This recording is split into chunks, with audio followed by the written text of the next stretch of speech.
écoutez, on s'est volontairement mis, David et moi, à l'extérieur pour vous. Voilà, cette fois-ci, tout est clôturé, les Galivelles, chantier interdit au public. Donc surtout, venez pas ici puisque vous ne pourrez pas rentrer ni accéder du tout, même dans le parc Saint-Paul.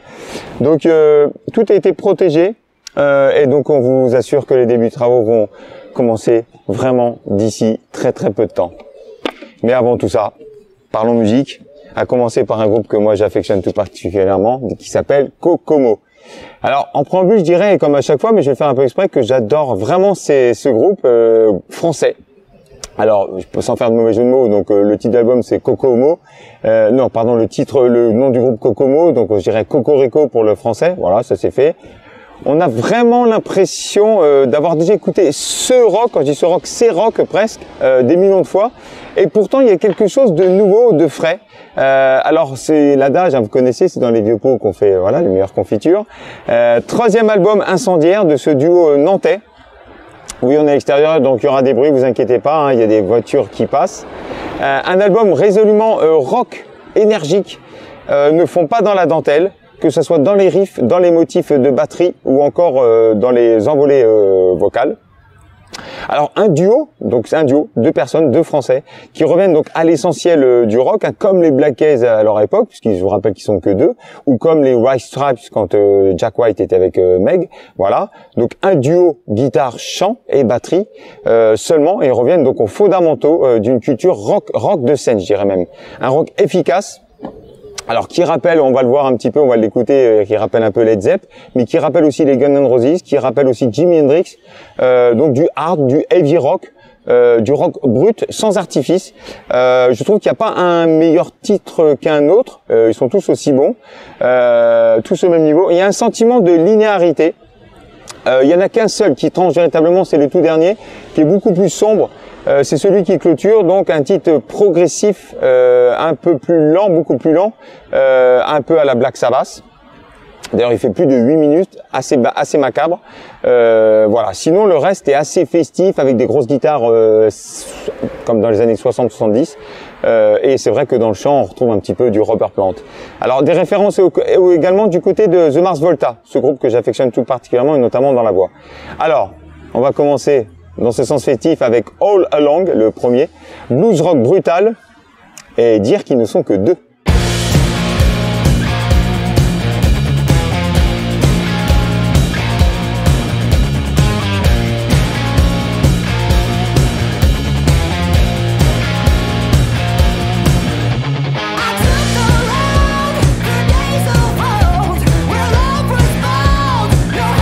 Voilà, et donc tout cela, tout sera comme ça tout le long de l'album, et on continue avec Blue Flashing Light. C'est rock, mais l'attitude et les riffs sont groovy.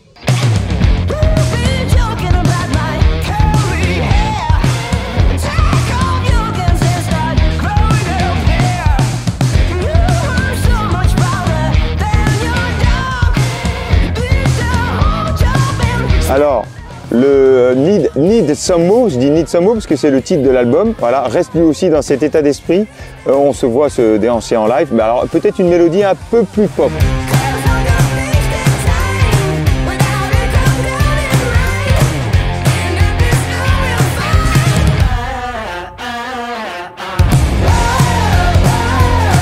Alors, toujours blues rock avec What's Get Closer, heavy metal, hard rock, assez basique entre Motorhead, AC/DC, Elegance.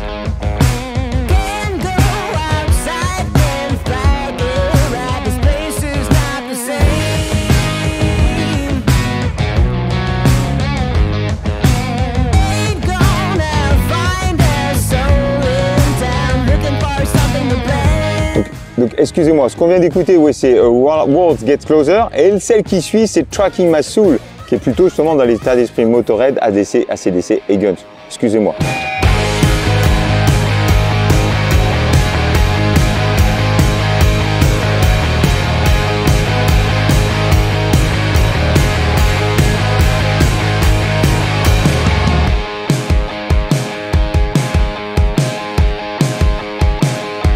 Alors pour moi, un son lascif et riff moderne à la Arctic Monkeys avec Lead You Astray.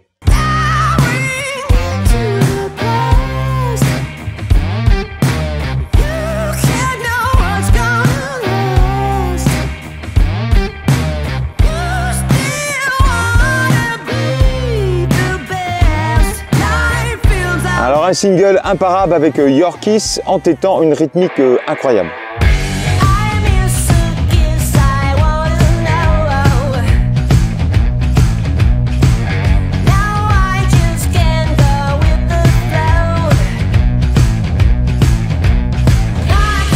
Alors incendiaire, une cadence galopante et un refrain jouissif sur Idiocracy Song.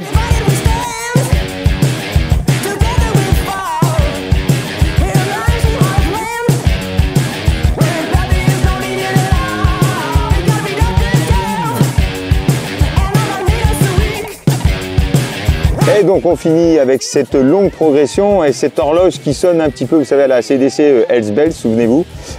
Donc une atmosphère assez plombante à la Black Sabbath, je vous l'ai dit tout à l'heure, lent, cathartique, et voilà, un final funèbre, non-essential.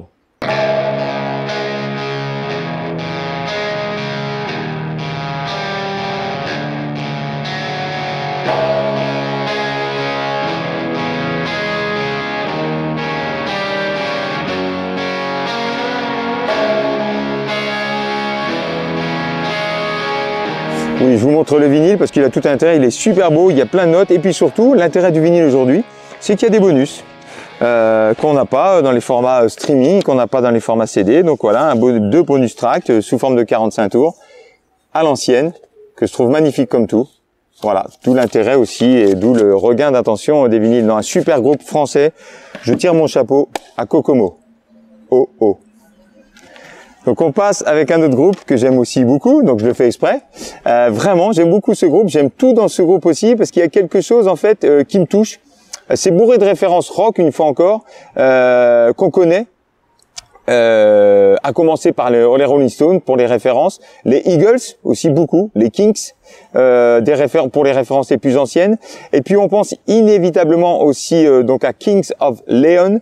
Donc les Kings of Leon, je rappelle pour ceux qui ne connaissent pas, ce sont les frères Holloway pour les références plus récentes, et surtout parce qu'en fait le compositeur principal qui s'appelle Angelo Petraglia, il y a des camions qui passent, il y a des travaux, à qui l'on doit donc la découverte des Kings of Leon et qui a produit donc cet album.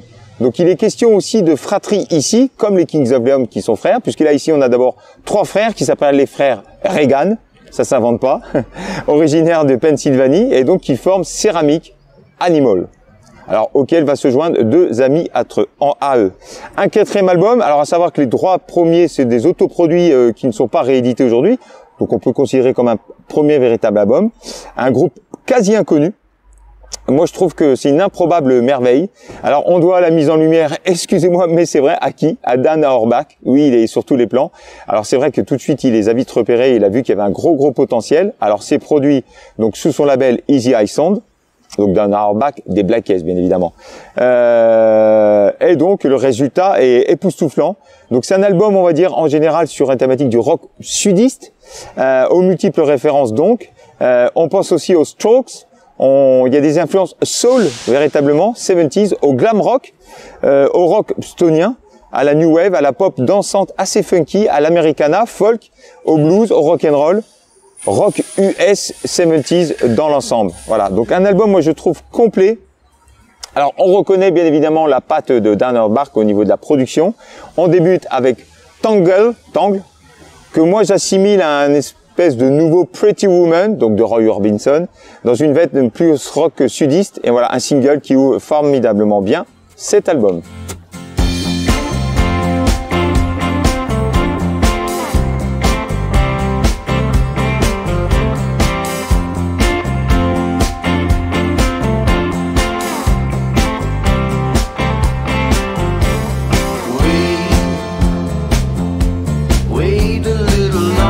Pardon, donc je vous montre l'album. N'hésitez pas à écouter aussi les Kings of Leon. J'en ai sorti un, on en a beaucoup, c'est vraiment très bien. Alors on passe à une ambiance beaucoup plus rock là pour le coup, avec un accent un petit peu à la Iggy Pop sur I Can Wait. Ici, beaucoup plus électrique et rock'n'roll, mais un sentiment d'une écriture un peu plus pop à la Stroke et surtout sur le refrain.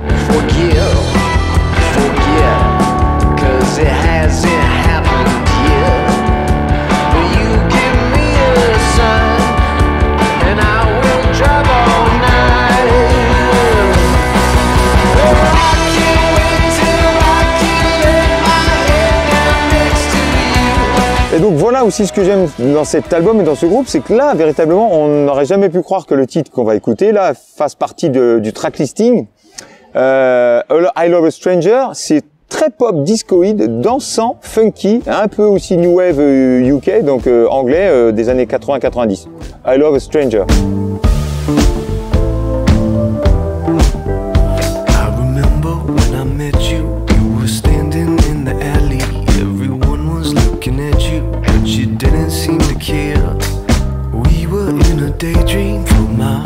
Et voilà, et donc du coup, voilà, on repart avec une ballade qui débute très americana, mais le chant falsetto, donc assez haut, l'entraîne plus dans les territoires soft rock et même un refrain très soul.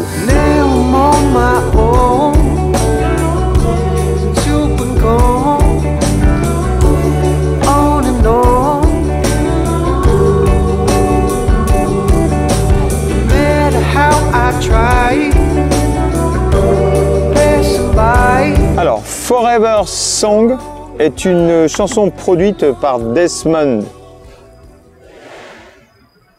qui a produit donc cet album de Aerosmith de 93. Voilà, I Get a Grip, Get a Grip. Je vous le montre, vous verrez pourquoi je vous montre cet album. Donc produit par Desmond Child. Et donc c'est une balade là, celle de Ceramic Animal, qui rappelle donc aussi le folk et la soul sudiste. Un refrain pop et donc on croirait, moi je trouve, entendre aussi un petit peu la voix de Harry Styles notamment sur ce titre Sign of the Time tiré de cet album. Donc voilà, un mélange des genres très très intéressant.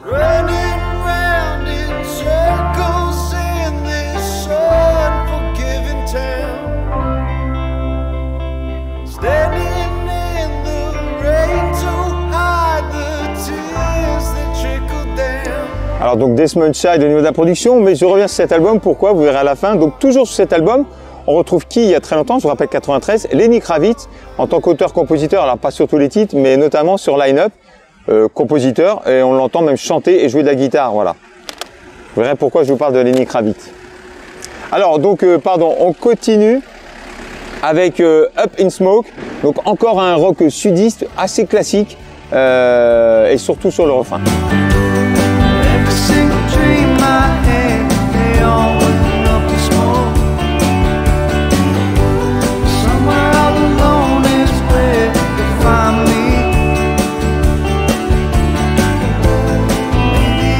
Alors Private Dancer, alors pas le Private Dancer de Tina Turner, hein, d'ailleurs tiré de l'album du même nom, pas du tout, non, non, un son saturé et bluesy pop, vers 1 minute 10 surtout, moi j'aime beaucoup, un peu comme a pu en produire les Beatles, souvenez-vous, dans le double album blanc.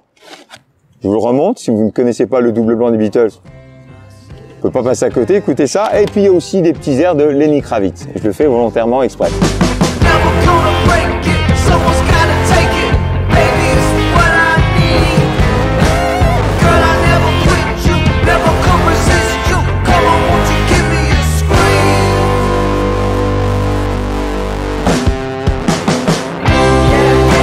On va aller aider les gars, David et moi, sur les chantiers, donc faut qu'on se dépêche quand même un petit peu. Une balade Blue Eyed Soul, super agréable avec I Don't Wanna Wait.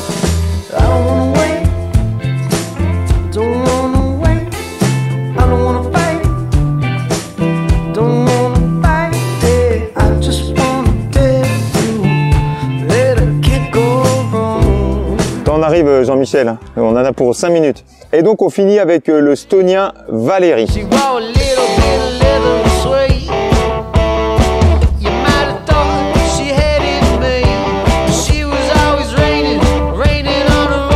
Alors une fois encore, je fais exprès, moi j'aime beaucoup cet album. Souvenez-vous de ce groupe Ceramic Animals.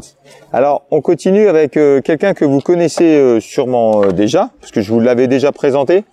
Donc Toro y Moi, mais je pense qu'il faut dire Imoy, voilà, de son vrai nom Chaz Butnick, également appelé aussi Chaz Beer ou Beer, était considéré comme voilà le prodige de la chill wave. Alors je vous parle à chaque fois de la chill wave, oui, cette espèce de synth pop, électropop avec des effets numériques, des échantillonnages, du sample, musique agréable, musique un peu d'été. Le chill wave. Donc lui est représentatif de ce mouvement-là.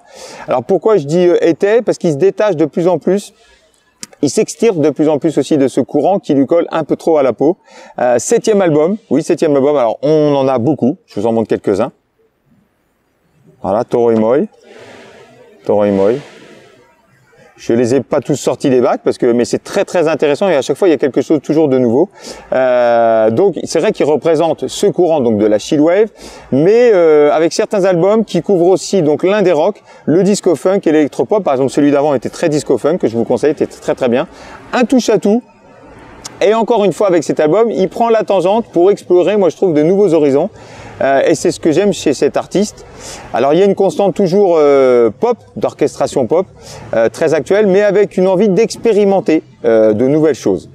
Alors ici on est plutôt sur les terres du rock psychédélique, 70s, mais sans laisser tomber ses amours synthétiques, électro, pop, funky et autres mix en tout genre. Alors on rentre pas, c'est vrai, facilement dans cet album, j'avoue. Très riche en sonorités. Alors il y a des sonorités et des saveurs délire un peu funk à la George Clinton, funkadélique, ce mélange à la pop psyché de Tame Impala que j'aime beaucoup, mais aussi des sonorités world un peu à la Crunch Bean. Je vous avais parlé de ce groupe-là. Alors pourquoi je dis world? Parce que lui, il faut savoir qu'il a des origines philippines. Et d'ailleurs Mahal, le nom de l'album, qui se traduit donc par amour en tagalog. Qu'est-ce que le tagalog? C'est la langue australienne. Donc voilà, et en fait c'est une langue qui vient des Philippines, qu'on appelait comme ça en 1930, j'ai regardé, aujourd'hui qu'on appelle plutôt le filipino, dès les années 60. Donc voilà, lui origine de Philippines, voilà, Mahal pour amour. On retrouve aussi un petit peu des sonorités à la Jimi Hendrix ou d'un Sly Stone sur cet album. Alors les guitares sont rock, mais le groove psyché il tient une place très importante. Par contre un petit peu moins de traitement modulaire comme sur les anciens, moins de traitement électronique, toujours assez groovy. C'est décontracté, tonique et apaisant, parfois très décousu, un caractère donc psyché et coloré. Alors, on erre dans l'ère psyché avec un travail de son et de guitare assez lourd en collaboration avec le groupe américano-néo-zélandais Unknown Mortal Orchestra, qu'on retrouve sur ce premier titre et qui donne ses saveurs psychédéliques.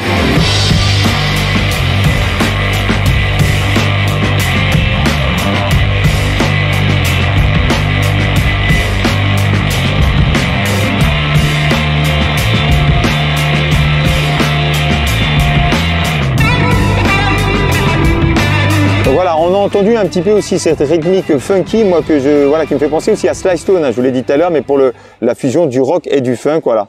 Et puis surtout en fait aussi, ah oui aussi, moi je trouve les sons de guitare et le traitement de guitare de Eddie Hazel de Funkadelic. Je vous en avais déjà parlé. J'aime bien ce son-là. Alors on change d'univers avec Postman, funky grooving, ritournelle discoïde et pop dansante. Mr. Postman, did I get mail? Did I get a letter? Did I get a postcard? Woo, Mr. Postman.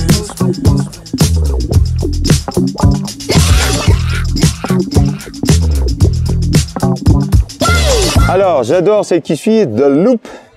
Une sorte de jam funk décontracté, un format pop, un refrain additif avec une guitare un peu santanesque pour Santana, Carlos, en arrière-plan.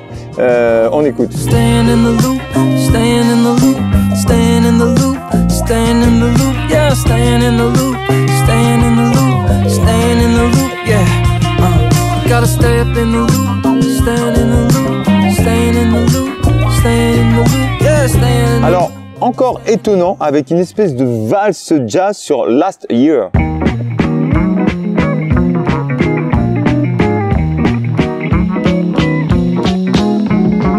I learned to love the rain last year.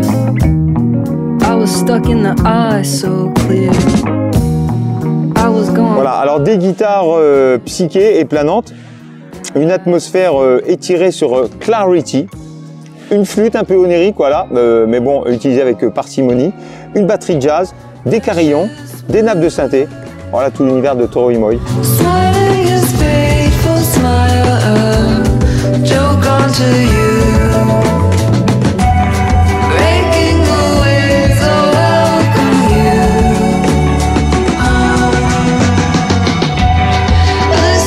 les années 60-70 représentaient déjà vu, superposition des voix un petit peu à la Beach Boys et puis des guitares hendrixiennes.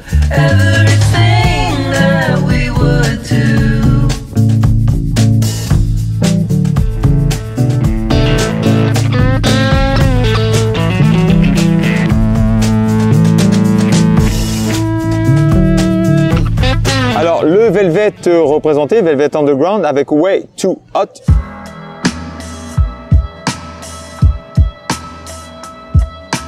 Mother Mary, pray for me. I don't think I'm around. Et donc on finit avec deux titres explosifs. Le premier donc Millennium, voilà, pop funky. Let's pretend we're floating over everyone. Let's forget the days, the whole millennium. Time is precious, can't you see we're all having fun? Alors s'il y a des gens qui rentrent, ça va pas être possible, voilà, on surveille en même temps. Et donc on finit avec le Days in Love et des traitements de guitare très intéressants.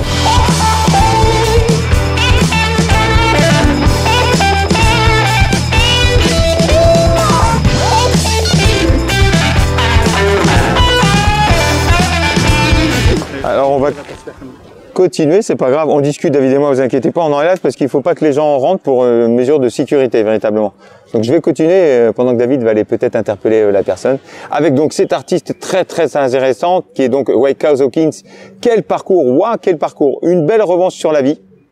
Alors autant le dire tout de suite et pas à demi-mot puisque en fait après, enfin depuis son déménagement en France, et d'ailleurs elle est tombée fan amoureuse de la France et de la culture française, cette artiste irlandaise commence à se faire un nom et donc du coup elle est de plus en plus interviewée et elle n'y va pas à demi-mot. Voilà, c'est une artiste qui a souffert d'abus sexuels dès son plus jeune âge et notamment abusée par son oncle.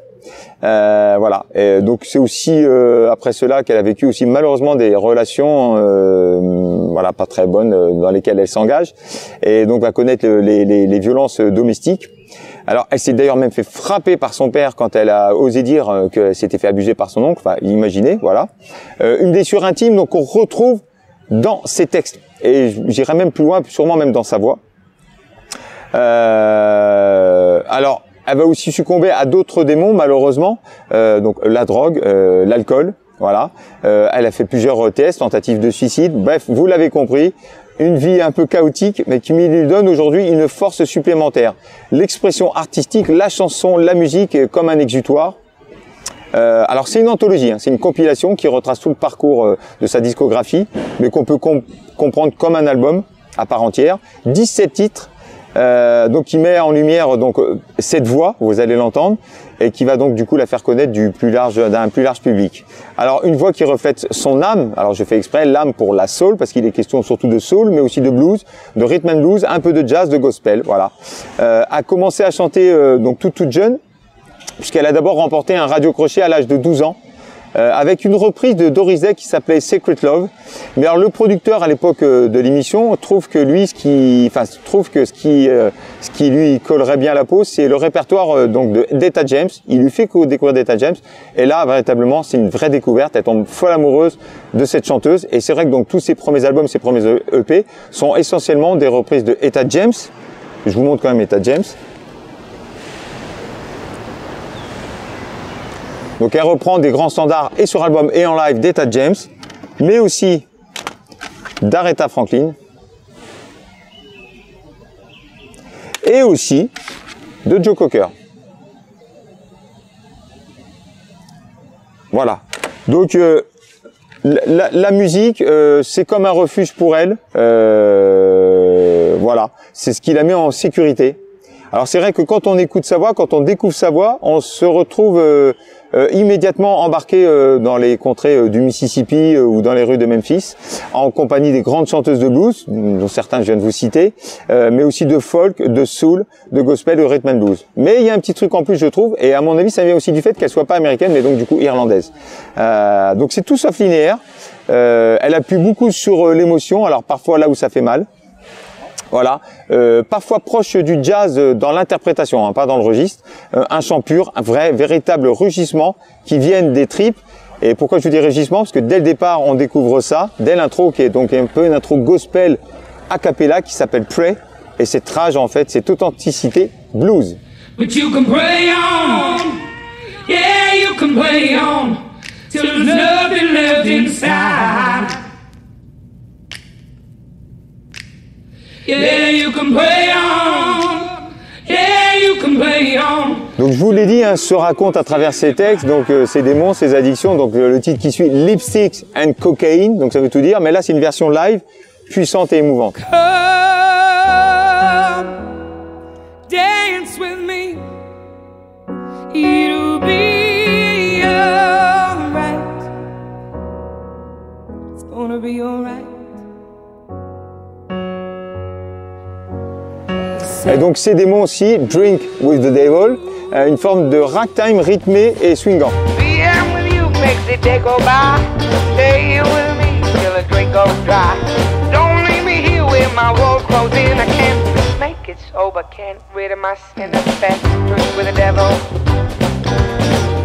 Sa résilience sur Surviving, piano-voix, n'a rien envié à toutes les Adèle du mainstream.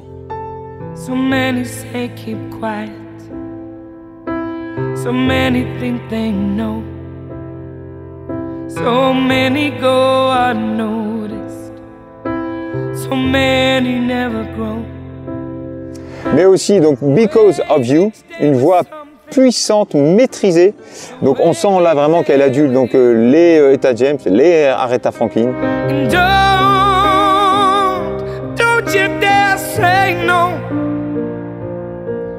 just because you love me so. Alors tout comme Nina Simone, qu'elle reprend d'ailleurs sur Feeling Good. And I'm feeling good. Yes, I'm feeling good. Fish in the sea. Sa rédemption avec Believe With Me, donc là c'est très soul. 'Cause there's a phrase that gets thrown around. It's that special something that I learned to grow.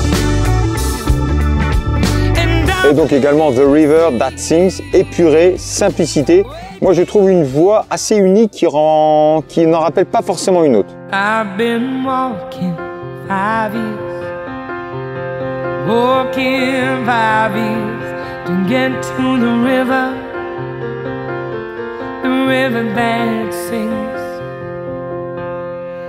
Deux reprises donc de son idole, donc Etta James. Alors on va commencer par Atlas. And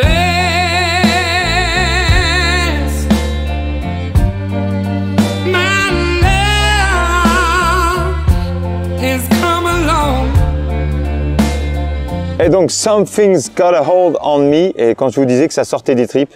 oh, sometimes I get a good feeling, yeah, yeah. And I get a feeling. Voilà, donc des jours meilleurs à venir dans Better Days. Voilà, tout ce qu'on lui souhaite, bien évidemment. Brighter days to come to help you grow. Brighter days ahead with someone you love. Voilà, et donc on finit avec un titre, c'est une reprise de son compatriote d'ailleurs Van Morrison, qui s'appelle Full Force. Like a fool for a scale, I was lifted up again. I was lifted up again by the Lord. Voilà, sans faire de mauvais parallèles, mais si on devait écrire ou retracer comme une forme de sa vie, voilà, comme une forme de biographie, je dirais que ça se situerait entre Billie Holiday, Fréhel et Piaf. Voilà, pour ces femmes qui ont souffert quand même. Alors je finis puisque je vous ai parlé volontairement plusieurs fois de Kravitz, puisque j'ai lu, alors Non, pas forcément une bio, mais si c'est une bio, pourquoi? Parce qu'en fait, c'est le début d'une biographie, c'est le début de sa vie. Puis d'ailleurs, à la fin, c'est marqué, voilà, to be continued. Donc, c'est quelque chose qui va être continué. Par contre, ça retrace tout le début de sa carrière. Et notamment, on se rend compte de toutes les belles rencontres musicales, d'ailleurs, qu'il a faites tout au long de sa vie. Alors, lui, il est issu quand même donc de deux origines, voilà, juif et d'ailleurs d'origine ukrainienne de par son papa, Sid Kravitz, chrétien et donc d'origine bahamienne et des îles par sa maman, qui est aussi une superbe actrice américaine très connue, qui a joué aussi dans les Cosby Show. On y apprend ça, donc tout le parcours. Et surtout, ce qui est très intéressant, c'est quelqu'un qui s'est jamais vendu, qui a jamais vendu son âme au diable, puisqu'en fait, il a toujours refusé les contrats qu'on lui proposait et de éventuellement changer sa musique. Il a eu cette idée dès le départ de dire moi c'est tel type de musique que je veux faire, et il a maintenu en refusant des gros contrats sur des gros labels, et ça c'est très important. Donc c'est super intéressant là-dessus. Il y a aussi toujours le contraste qu'il dit de toute sa vie entre justement forcément donc son père blanc juif et sa mère afro-américaine noire, entre le yin et le yang, véritablement entre le sacré et le profane. Il s'est d'abord fait Roméo, il s'est fait d'abord appeler Roméo Blue. C'était son premier pseudo, et en fait il va changer, il va reprendre donc son nom, Lenny Kravitz, quand il va rencontrer Lisa Bonet, qui est son premier grand amour, et c'est quand même presque comme une muse, elle qui va l'inspirer, et c'est elle qui va le pousser à dire mais fais la musique que tu as envie de faire, et c'est ce qu'il va faire, voilà. Et on connaît tous maintenant quand même plus ou moins la musique de Kravitz, donc je vais pas vous refaire toute la discographie. Et voilà, Lisa Bonet avec qui ils ont eu la petite Zoé, et puis ça retrace surtout après, à la fin, le tout début, donc ce premier album qui s'appelait aussi Let Love Rule. Donc to be continued, on verra, mais bon, assez intéressant en soi. Et puis on vous dit à très vite. La prochaine fois, je pense qu'on se mettrait peut-être pas ici, parce qu'il y a vraiment beaucoup de mouvements. Si, une chose, je voulais vous le dire, mais vous pouvez aussi vous rendre sur le site. On a mis un petit encart musique, si vous voulez connaître l'actualité sur la musique, quelle qu'elle soit, avec aussi des thématiques différentes, les chroniques bien évidemment, mais plein d'autres choses. N'hésitez pas à vous rendre sur le site internet, et vous pouvez cliquer sur le petit encart musique. Vous y découvrirez des choses très intéressantes.